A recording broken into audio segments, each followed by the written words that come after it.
1995 में मेरा एक्यूपंक्चर का बेसिक कोर्स कंप्लीट हुआ। जुलाई महीने था, यानी ऑलमोस्ट 30 इयर्स कंप्लीट हो गए। और अराउंड 7 जुलाई को मेरा कोर्स कंप्लीट हुआ। और 1 वीक के बाद में शाम को जब मेरे पिताजी घर पे आए, उनको दांत में बहुत दर्द हो रहा। उन्होंने मुझे कहा कि मुझे कोई पेन किलर दे दे, मैं नहीं तो रात को सो नहीं पाऊंगा। मैंने कहा ठीक है, आपको देता हूँ, लेकिन उसके पहले आपको कुछ खाना तो पड़ेगा, क्योंकि हमें पता है कि एनाल्जेसिक्स वगैरह अगर हम एम्प्टी स्टमक लेते हैं तो गैस्ट्राइटिस फॉर्म कर सकता है, एसिडिटी वगैरह हो सकती है। तो उन्होंने जैसे तैसे 2-4 निवाले दाल चावल खाए। खाने से अच्छा नीले ऐसा कहे तो भी चलेगा, क्योंकि दांत में दर्द हो रहा था। फिर उन्होंने कहा कि मुझे अभी दवाई दे दे। मैं बोला दवाई देने से पहले हम लोग एक बार एक्यूपंक्चर ट्राई करते हैं। हम लोगों का कोर्स का कंप्लीट होने पर हमें एक्यूपंक्चर की नीडल्स दी गई थी, प्रैक्टिस के तौर पे, किट के तौर पे। तो केवल नीडल्स थी, मेरे पास कोई स्टिमुलेटर नहीं था। इलेक्ट्रॉनिक स्टिमुलेटर होता है जो नीडल्स को एक्टिवेट करता है, स्टिमुलेट करता है। तो केवल नीडल्स थी। उन्होंने कहा जो करना है वो कर, लेकिन जल्दी मुझे रिलीफ दे दे। मैंने उनको एक्यूपंक्चर के कुछ पॉइंट्स दिए।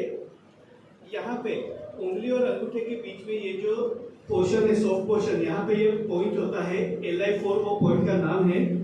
इसको एक्यूपंक्चर में जनरल पेन किलर पॉइंट कहा जाता है। ये एनाल्जेसिक पॉइंट है। तो मेरा जस्ट कंप्लीट हुआ था कोर्स, तो मुझे भी इतना श्योरिटी नहीं था कि पता नहीं ये काम करेगा नहीं करेगा, कितना करेगा। प्लस पॉइंट का लोकेशन, क्योंकि एक्यूपंक्चर में नीडल का लोकेशन आपको प्रिसाइज होना चाहिए, क्योंकि बहुत ही थिन नीडल होती है। तो मैंने दोनों हाथ में वो पॉइंट्स लगाए, क्योंकि वो बाइलेटरल पॉइंट है, शरीर के दोनों तरफ है, दोनों तरफ पॉइंट लगाया। और एक पॉइंट यहाँ पे है जो सीडेटिव पॉइंट है, जिससे अच्छी नींद आती है, जिसको GB20 पॉइंट कहते हैं। अभी ये पॉइंट मैंने जैसे लगाया, उसको मैनुअल स्टिमुलेशन किया। एक्यूपंक्चर 5000 साल पुरानी थेरेपी, तभी इलेक्ट्रिक करंट नहीं हुआ करते थे, तो तभी नीडल्स को मैनुअली स्टिमुलेट किया जाता था। तो नीडल्स लगा के उसको रोटेट किया जाता है, या लिफ्टिंग थ्रस्टिंग यानी ऊपर नीचे उसको एक्टिवेट किया जाता है, जिससे वो पॉइंट्स को स्टिमुलेशन मिले। तो मैंने मैनुअल स्टिमुलेशन किया। 10 मिनट के बाद में उनको पूछा आपको कैसा फील हो रहा है। उन्होंने मुंह खोल बंद करके देखा, बोला मोर देन 50% रिलीफ लग रहा है। बोला ठीक है, एक्यूपंक्चर का नॉर्मली 20 मिनट्स का साइकिल होता है, आपको 20 मिनट्स तक रखना होगा। तो मैंने 20 मिनट एक्यूपंक्चर की नीडल्स रखी। उसके बाद में उनको पूछा कि आपका पेन कुछ कम हुआ। तो बोला अभी हार्डली 10% पेन बाकी रह गया, अभी मुझे गोली नहीं चाहिए। तो मेरे दिमाग की बत्ती चली। अगर मैं पेन किलर देता था तो उसको काम करने को मिनिमम 30 मिनट्स लगता था। स्टमक में जाके डिजोल्व होकर के ब्लड स्ट्रीम में मिक्स होकर के वो अपना काम करे, इसको करीबन 30 मिनट्स मिनिमम ड्यूरेशन है। अगर ये 20 मिनट में बिना दवाई के अगर फायदा होता है, तो ये मेडिसिन से भी ज्यादा फास्टर है।